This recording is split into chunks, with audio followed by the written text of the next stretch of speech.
দরজায় কড়া নাড়ছে Pakistan super league PSL এর জমজমাট আসর। পাকিস্তান সুপার লিগের নতুন মৌসুম সামনে রেখে ডিফেন্ডিং চ্যাম্পিয়ন লাহোর কালান্দার্স ইতিমধ্যেই শুরু করে দিয়েছে প্রস্তুতি। তবে বাংলাদেশি ভক্তদের মনে এখন একটাই প্রশ্ন ঘুরছে, মুস্তাফিজুর রহমান আর পারভেজ হোসেন ইমন কবে যোগ দিচ্ছেন দলে? ২৬ মার্চ থেকে শুরু হচ্ছে এবারের আসর, যা চলবে ৩ মে পর্যন্ত। প্রথম ম্যাচে মাঠে নামবে লাহোর, প্রতিপক্ষ হায়দ্রাবাদ কিংসম্যান। তাই সময় হাতে খুব বেশি নেই।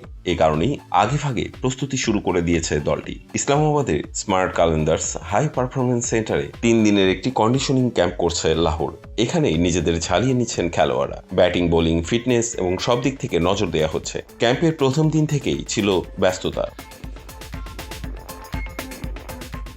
উইকেট রক্ষক হাসিবুল্লাহ খান আর top order batter Mohammad Farooq অনুশীলন করেন। ম্যাচের মতো পরিস্থিতি তৈরি করে প্রস্তুতি সব মিলিয়ে সিরিয়াস মুডে আছে দলটি। তবে পুরো স্কোয়াড এখনও একসঙ্গে হয়নি। বিশেষ করে বাংলাদেশের দুই ক্রিকেটার মুস্তাফিজুর রহমান ও পারভেজ হোসেন ইমন এখনও ক্যাম্পে যোগ দেয়নি। কবে তারা যোগ দেবেন সেটি এখনও পরিষ্কারভাবে জানানো হয়নি। ধারণা করা হচ্ছে ঈদের পরে যোগ দেবেন। তাছাড়া পাকিস্তানের বিপক্ষে ওয়ানডে সিরিজের শেষ ম্যাচে পায়ে আঘাত পেয়েছিলেন মুস্তাফিজ।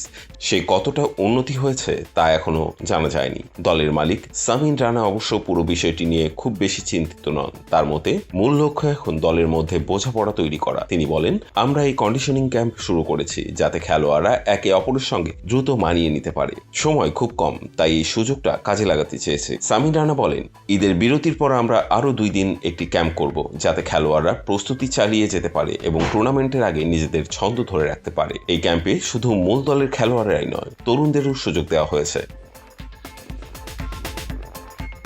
প্রধানমন্ত্রী যুব কর্মসূচি থেকে আসা কিছু ক্রিকেটারও অংশ নিতে যাচ্ছেন এখানে। তাদের জন্য এটি বড় একটি সুযোগ নিজেদের প্রমাণ করার। স্কোয়াডের দিকে তাকালে বোঝা যায় দলটি বেশ ভারসাম্যপূর্ণ। অধিনায়ক শাহিন শাহ আফ্রিদির নেতৃত্বে আছেন ফখরুজ্জামান, হারিস রৌফ, সিকান্দার রাজা, দাসুন সানাকা। সঙ্গে আছেন বাংলাদেশের মুস্তাফিজুর রহমান ও তরুণ ব্যাটার পারভেজ হোসেন ইমন। বিশেষ করে বোলিং বিভাগে রয়েছে শক্তি। শাহিন আর হারিসের গতি, তার সঙ্গে মুস্তাফিজের কাটার প্রতিপক্ষকে চাপে ফেলতে পারে সহজেই। আর ব্যাটিংয়ে ফখরের মতো আক্রমণাত্মক ওপেনার থাকায় শুরুটা ঝড়ো করার সুযোগও থাকে।